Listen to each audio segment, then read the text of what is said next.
నమస్తే very good morning welcome to question hour. Trump మళ్లీ భారత్ పై గాండిస్తున్నారు. ఏ క్షణంలోనైనా ఏ రోజైనా మరోసారి సుంకాల పిడుగు వేసేందుకు రెడీ అవుతున్నట్లు ప్రచారం జోరుగా సాగుతోంది. ఇప్పటికే తన మాట వినని దేశాలపై సుంకాలను పెంచడంలో దూకుడుగా ఉన్న టెంపరీ ట్రంప్ ఇప్పుడు ఏకంగా దేశాధినేతలని బంధించి పట్టుకొస్తున్న సంఘటన ప్రపంచవ్యాప్తంగా సంచలనంగా మారింది. తమని ఖాతరు చేయడం లేదన్న కోపంతో ఉన్న ట్రంప్ వెనజులాపై దాడులకు దిగబడ్డాడు. కీలక స్థావరాలను ధ్వంసం చేసి ఆ దేశ అధ్యక్షుడు మదోరోని బంధించి పట్టుకొచ్చారు. దీనిపై ప్రపంచ దేశాలు తీవ్ర దిగ్భ్రాంతిని వ్యక్తం చేశాయి. ట్రంప్ చర్యలను మెజార్టీ దేశాలు ట్రంప్ చర్యలను ఖండించాయి. అయితే ఇప్పటికీ రష్యాతో వ్యాపారం చేస్తున్నామని భారత్ పై కూడా అక్కస్సు వెళ్లగక్కుతున్నారు ట్రంప్. మొదటి దశలో పలు రంగాలపై సుంకాలను పెంచి భారత్ ఉత్పత్తులను మరింత భారం చేశారు. అంతటితో ఆగని టెంపరీ ట్రంప్ మరోసారి సుంకాలను పెంచేందుకు ప్రయత్నాలు ముమ్మరం చేసినట్లు తెలుస్తోంది.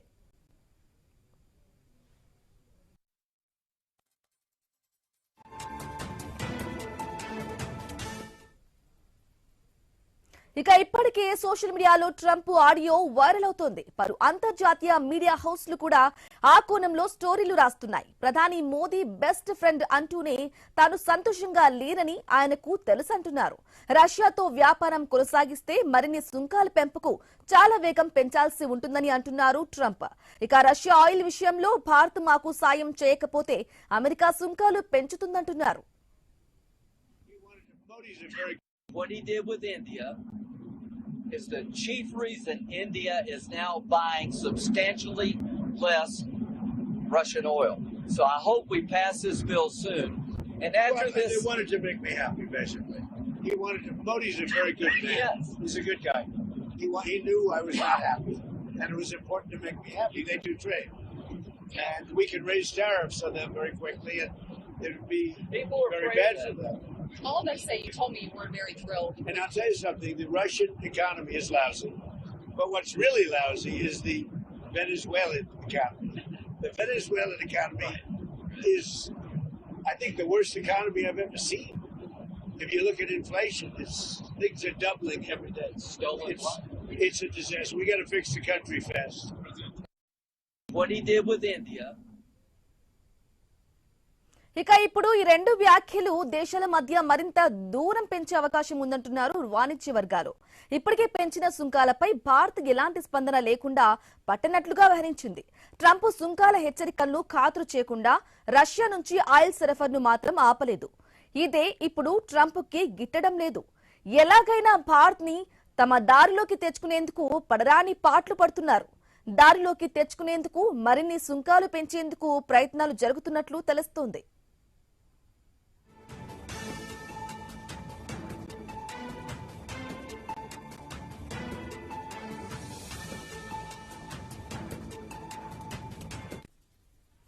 ఇక ఇప్పుడు ట్రంప్ కన్ను భారత్ ఉత్పత్తి చేస్తున్న బియ్యంపై పడినట్లు తెలుస్తోంది.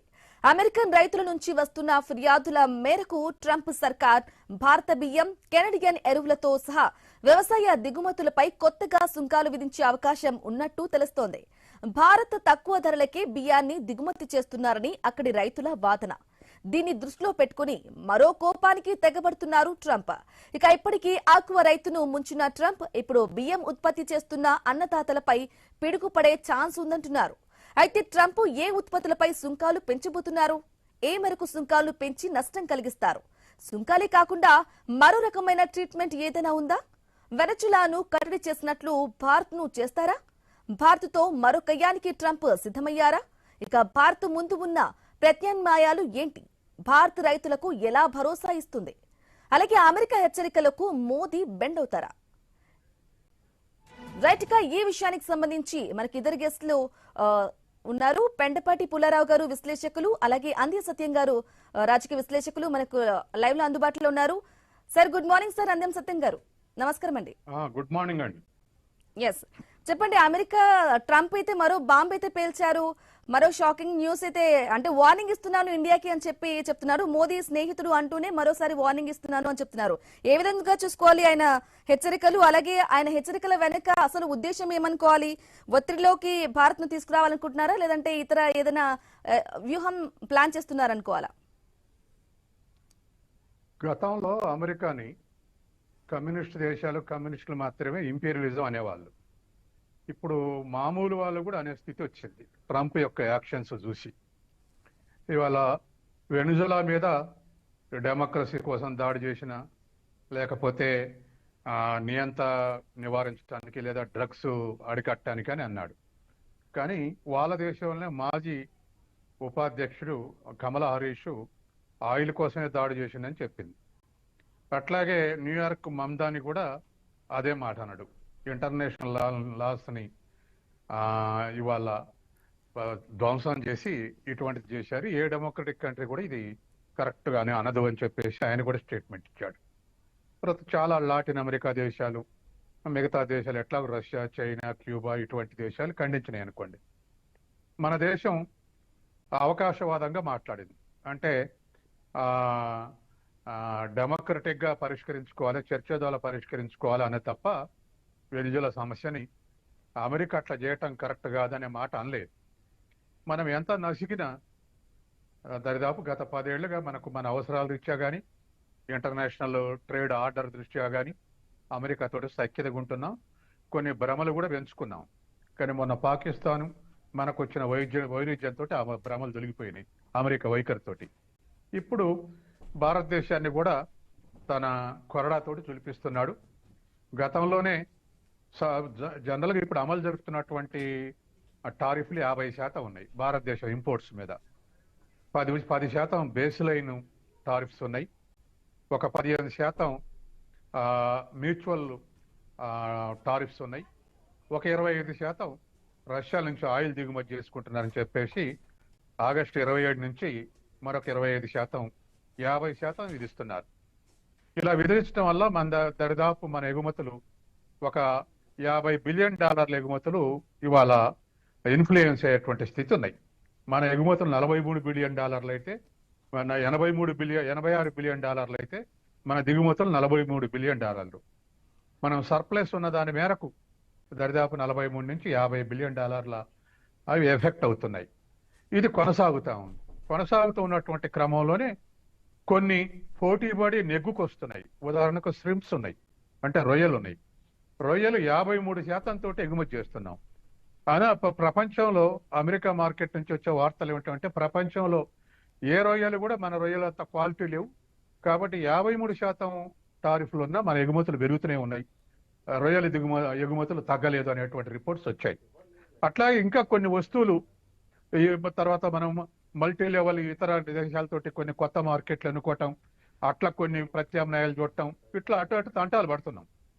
ఇప్పుడు మొన్న ఒక వ్యవసాయ సమస్య వైట్ హౌస్ లో జరిగినప్పుడు రైతులు దరిదాపు 5600 మంది రైతులు, వ్యవసాయం చేసే రైతులు ట్రంప్తో సమావేశమై మన బియ్యానికి డిమాండ్ ఉండట్లేదు, బయట నుంచి వచ్చే డిమాండ్ చేస్తున్నారంటే వెంటనే ట్రంప్ ఎవరి ఆ బియ్యం అంటే ఇండియా అని అన్నాడు.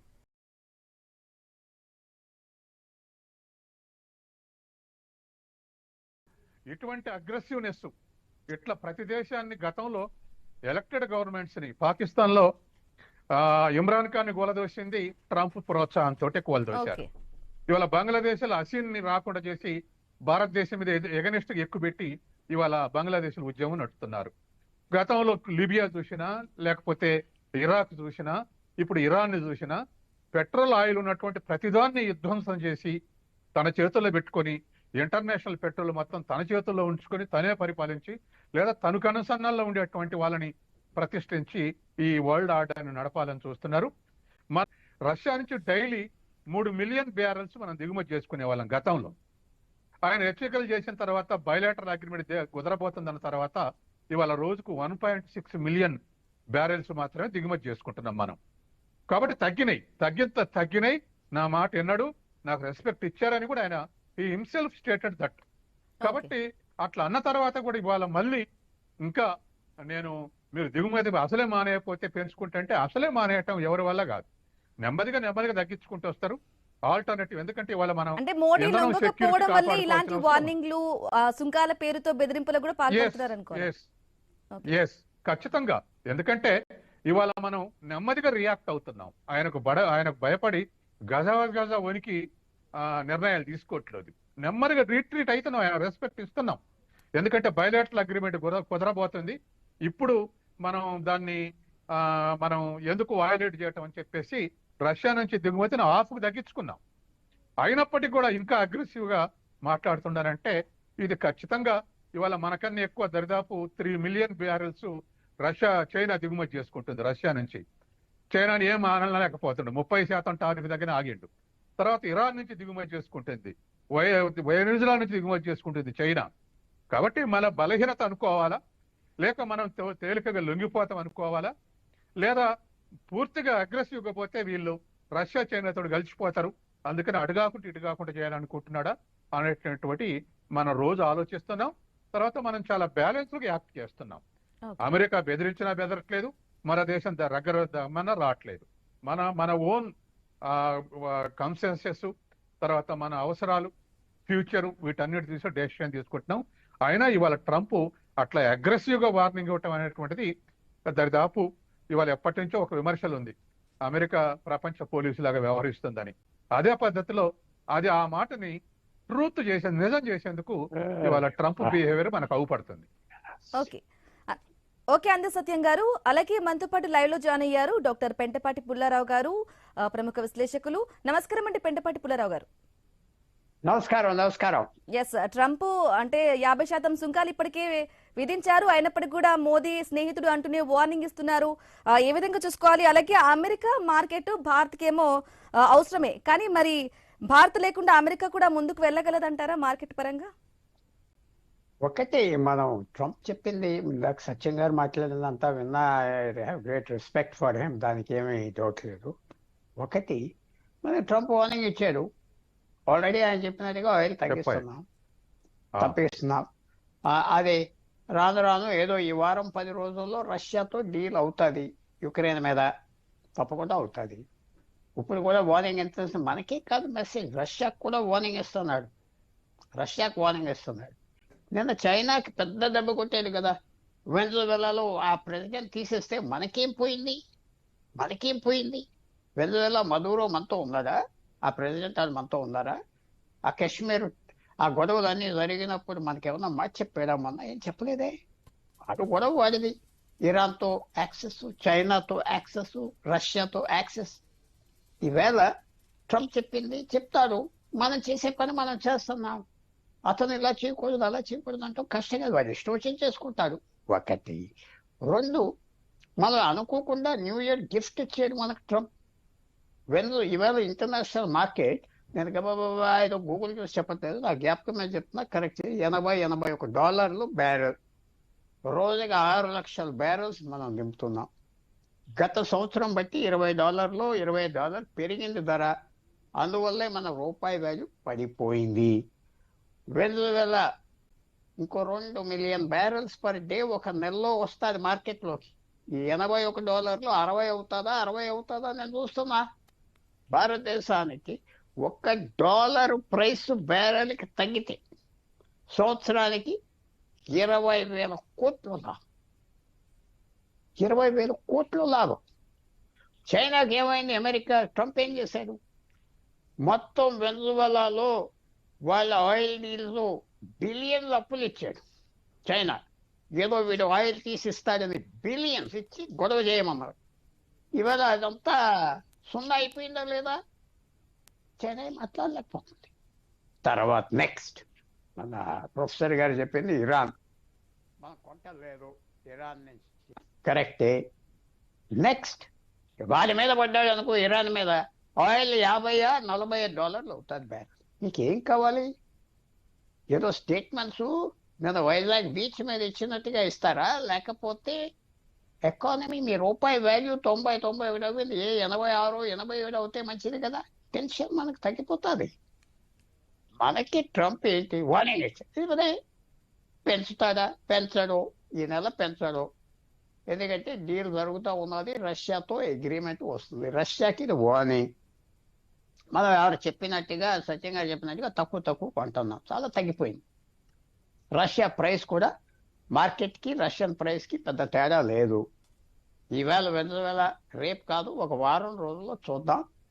ఆయిల్ కనుక బయటకు వస్తే రోజుకి 1 మిలియన్ బ్యారెల్, 1 మిలియన్ 50,000 అయినా మార్కెట్ పడిపోతుంది. చాలా చేంజెస్ వస్తున్నాయి.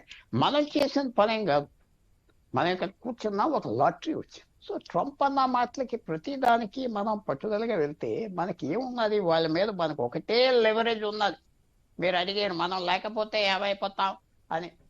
మన వాళ్ళకి 1,00,000-2 లక్షల వీసాలు పనిచేయటానికి కావాలి. ఒక 10 లక్షల మంది ఇటు అటు కాకుండా ఉన్నారు. వాళ్ళ గురించి భారతదేశం ఇంకా సైలెంట్గా ఉన్నది. లేకపోతే భారతదేశం ఏమంటారో ఆ మాటలు టీవీ మీద నాకు చెప్పలేను. గెట్ అవుట్ అంటారు మర్యాదగా, మిగతా మాటలు అంటారు. Indian foreign policy establishment, Indian ప్రభుత్వం ఇక్కడ ఎమ్మెల్యేలు ఎంపీల మొహాల మీద నడవదు. మనకున్న ఐరన్ ఫ్రేమ్ అంటారు, ఎప్పటి నుంచో ఉన్నది, కనపడకుండా పనిచేస్తారు. ఆ ఫ్రేమ్ ఉన్నది. నేను కొంత ఆయన ఇవ్వటం కూడా వార్నింగ్ మంచిది. రష్యాకి సిగ్నల్, చూడు నీ ఫ్రెండ్ ఇండియాని ఏం చేస్తున్నావు, సిగ్నల్. రష్యా పీస్కి రావాలి, మనకేం పోయింది. యుక్రెయిన్లో 30% భూమి పోతే యుక్రెయిన్ ఎవరు, మనకి ఎప్పుడూ మన తరఫున లేరు. చైనా పాకిస్తాన్ తరఫున ఉన్నారు. అంటే ఎందుకంటే పుల్లారావు గారు, చైనాకి మోదీ లొంగట్లేదు. ఎంత శాతం సుంకాలు విధించినా, ఎన్నిసార్లు వార్నింగ్ ఇచ్చినా, బెదిరించినా, అందుకే ఈ అక్కసు ట్రంప్ వెళ్ళగక్కుతున్నారు అనేది పెంటపట్టి పుల్లారావు గారు చెప్తున్నారు. అందరు సత్యం గారు చెప్తున్నారు. అదంటే ఇప్పుడు అది ఎంత ఫర్మ్గా ఉండాలి. డిప్లొమసీలో మనం ఒక మాట చేరకూడదు, ఆ మాటే ఉండిపోతారు. చైనా 4 సంవత్సరాలు ఎంత రెచ్చగొట్టినా మనలో అపోజిషన్, చైనా పేరు ఎందుకు చెప్పట్లేదంటే చెప్పకూడదు. డిప్లొమసీలో అలా ఉండాలి. డొనాల్డ్ ట్రంప్, మోడీ వస్తాడు, ఆ ఏషియన్ మీటింగ్ రాలేదు, ఇంకో మీటింగ్ వస్తాడు రాలేదు, ఆ G20 మీటింగ్ వస్తాడు ఎక్కడో అమెరికా సౌత్ ఆఫ్రికా వెళ్ళలేదు అనుకుంటారు ట్రంప్ రావట్లేదు అని. సో ఇవన్నీ మనం సిగ్నల్ ఇస్తున్నాం. మనకి మెయిన్ వీక్నెస్ ఒకటే ఉన్నది అమెరికాతో. ఈ 1,00,000-2 లక్షల మంది కరెక్ట్ ఫిగర్ నాకు తెలియదు. వాళ్ళకి HIV మెల్లిగా భారత ప్రభుత్వం కూడా గత నెల బట్టి జోక్యం చేసుకుంటాం ఈ వీసా విషయాలు. గత నెల బట్టి, ఎందుకంటే మొదలే చేసుకుంటే అదే బ్లాక్మెయిల్ చేసి ట్రంప్ ఇది చేయి అది చేయి అంటాడు. చాలా ఫైన్గా డిప్లొమసీ నడుపుతున్నారు. ఓపికగా ఉండాలి, రెచ్చిపోకూడదు, మాట అనకూడదు. నిన్న ఈ వెదవేళ గొడవే అది ప్లేట్ మీద ఉన్నది, రష్యా గొడవే ఉన్నది అన్నాడు, అంతే. రష్యాకు వార్నింగ్ అది.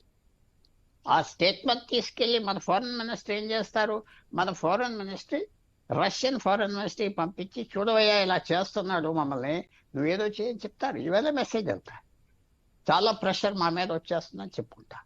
సో అందువల్ల మనం అది మేము చేస్తున్నామండి, ఇది చేస్తున్నాం అని చెప్పి ముందరికి వెళ్ళిపోయి ట్రేడ్ డీల్ వచ్చాక ఈ ఆయిల్ ధర పడిపోయింది అనుకోండి, నేను అనుకుంటున్నట్టుగా వెనజువేలా మార్కెట్లోకి వస్తుంది.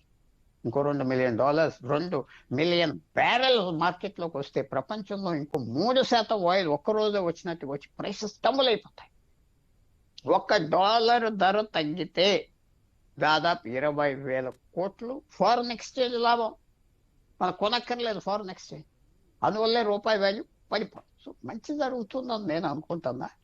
తప్పదు, జీవన ప్రయాణంలో దేశ ప్రయాణంలో అడ్డాలు వస్తాయి. నాకు ఇరాన్ మీద, వెనజువేలా మీద, నార్త్ కొరియా మీద, చైనా మీద, పాకిస్తాన్ మీద, బంగ్లాదేశ్ మీద, ఏ దేశం మీద నాకేం మమకారం లేదు. మన దేశానికి మంచిదా కాదా, ప్రజాస్వామ్యమా, సావరెనిటీ అని పెద్ద మాట. మనం చేయవా అవకాశం వస్తే బంగ్లాదేశ్ మీద వెళ్ళవా, చైనా శ్రీలంక మీద వెళ్ళమా, వెళ్ళలేదా? అప్పుడు రాజీవ్ గాంధీ టైంలో సైన్యాన్ని పంపలేదా శ్రీలంకకి? 1,00,000 మంది పంపాం, 1,00,000 మంది, 1000 మంది చచ్చారు, 20 మంది గాయాలు తిన్నారు. సో ఇవన్నీ మనం ఎవడో పెద్దవాళ్ళు దెబ్బలాడుకుంటున్నప్పుడు తప్పుకో. ప్రతి బల్ల దగ్గరికి వెళ్ళి బల్ల కొట్టి కేకలేస్తే స్టేట్మెంట్లు ఇచ్చిన అది తప్పు. మన గవర్నమెంట్ ఏమనదు కూడా, ఇవాళ వరకు ఏమనలేదు. యూరోపియన్ గవర్నమెంట్ ఏమనలేదు. ఈ 30 దేశాలు వాళ్ళు వెనజువేలాతో సంబంధం లేదు. మీకు ఒకటే ప్రశ్న అడుగుతున్నా, మీకు భారతదేశం రూపాయి బలపడాలా, భారతదేశం ఆర్థిక వ్యవస్థ ముందరికి వెళ్ళాలా, నెలకి $1 తగ్గితే 20,000 సేవింగ్ సంవత్సరాన్ని, అది కావాలి మనకి.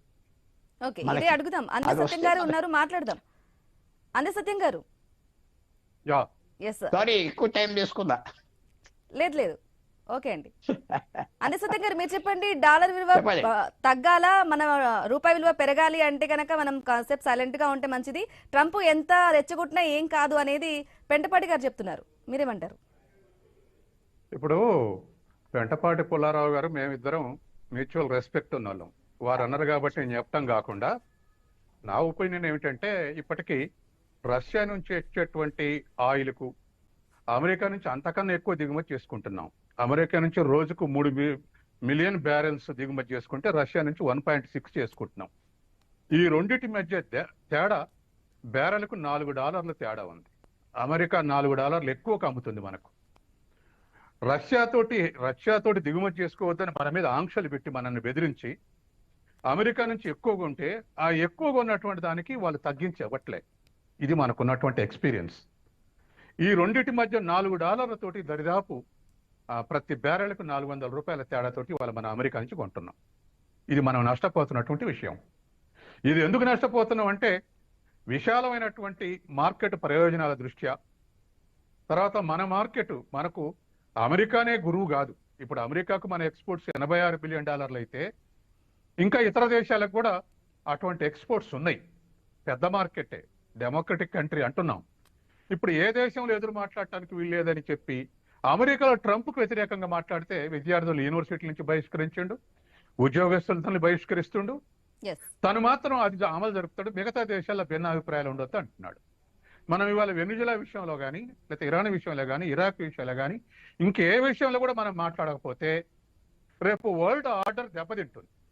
ఇవాళ చైనా ఎకానమీ అనేటువంటిది ఒకటి దానికి పోటీ ఉన్నది కాబట్టి ఒళ్ళు దగ్గర పెట్టుకొని ఉంటున్నాడు. అట్లాగే రైసా ఆయుధ సంపత్తి కౌంటర్ చేయగలడు కాబట్టి వాడికి ఒక 5,000 ఉంటే వీడికి ఒక 5,000 ఉన్నాయి ఆటమిక్ మిజైల్స్. కాబట్టి ఒళ్ళు దగ్గర పెట్టుకొని ఉంటున్నాడు. లేకపోతే వెనుజులాను చేసినట్టే మిగతా దేశాలను కూడా చేయడు అనటానికి తేడా ఏం లేదు. తర్వాత ఇలా మనం శ్రీలంకలో జోక్యం చేసుకోవడానికి కారణం మన ఇంట్రెస్ట్ కాదు. అమెరికా డిగో గార్షియా నుంచి తీసుకొచ్చి శ్రీలంకలో స్థావరం పెట్టబోతుండు, అందుకని మనమే ముందు ఎంటర్ అవుతామని చెప్పేసి అన్ని రాజకీయ పక్షాలు ఏకాభిప్రాయంకి వచ్చినాకనే రాజీవ్ గాంధీ IPKF ని శ్రీలంకకు పంపాడు. వాళ్ళు అది కూడా కరెక్టా కాదని ఇప్పటికీ చర్చ జరుగుతుంది. మన వాళ్ళు 1200 మంది సైనికులు చనిపోయారు. తర్వాత మనమే మన తమిళని ఊచకోత వేయాల్సి వచ్చింది. అయినా ఇప్పటికీ అది చర్చ నడుస్తూనే ఉంటుంది. కాబట్టి ఇవాళ అట్లాగే బంగ్లాదేశ్ని విముక్తం చేయటం తప్పంటే పాకిస్తాన్ బలహీనపడింది. బంగ్లాదేశ్ను విముక్తి చేయటం వల్ల మనం పాకిస్తాన్ బలహీనపడింది. లేకపోతే ఒక బలమైనటువంటి బోర్డర్ల మీద ఒక బలమైనటువంటి దేశంగా ఉండేది. కానీ చిన్న దేశం ఉన్నా ఇవాళ అమెరికా ఇటు బంగ్లాదేశ్ నుంచి కూడా ఒత్తిడి పెంచడానికి ప్రయత్నం చేస్తుంది. అందే సత్యం గారు, అలాగే చెప్పండి, ఇక భారత్ తో ఒకవేళ నిజంగా టారిఫ్ యుద్ధం గనక మొదలైనట్లయితే గనక నష్టపోయేది ఎవరు, భారత లేకుంటే అమెరికా అంటారా? రెండు దేశాలు నష్టపోతాయండి.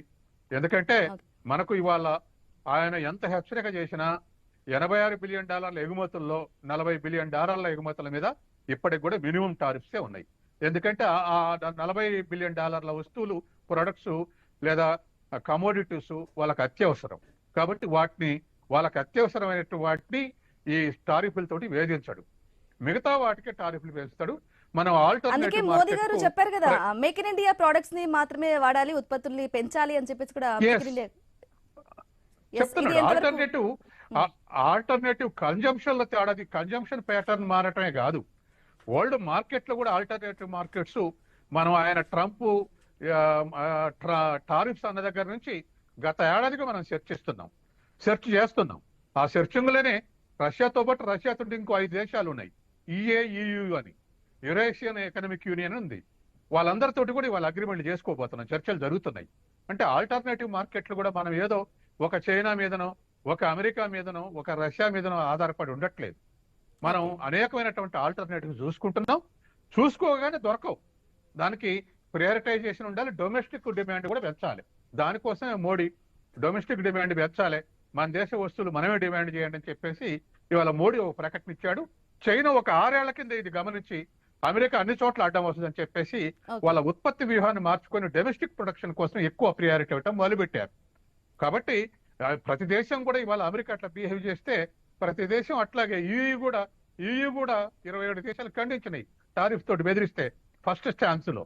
కాబట్టి ఏ దేశంలోనైనా ఒక దేశానికి తల ఒగ్గి మొత్తాన్ని కొలాప్స్ చేసుకో, కానీ ఆల్టర్నేటివ్ మార్కెట్స్ కూడా చూసుకుంటాయి. దానికి ప్రాసెస్ Okay, ప్రక్రియ understood. ఒకేసారి జరగదు. ఓకే ఆ సత్యం గారు ప్రక్రియను అలాగే అనుసరిస్తే ఎస్ ఎస్ పెంటపడి పుల్లారావు గారు మీరు చెప్పండి చివరిగా ఏం చెప్తారు? అభిప్రాయాలు అంతా కరెక్ట్. ఎన్నో అభిప్రాయాలు ఉండాలి మన దేశంలో. అభిప్రాయాలన్నీ బయటికి రావాలి, డిబేట్ చేసుకోవాలి. ప్రభుత్వం మీద ఎవరి అభిప్రాయం ఉంటే చక్కగా ఒత్తిడి తేవాలి.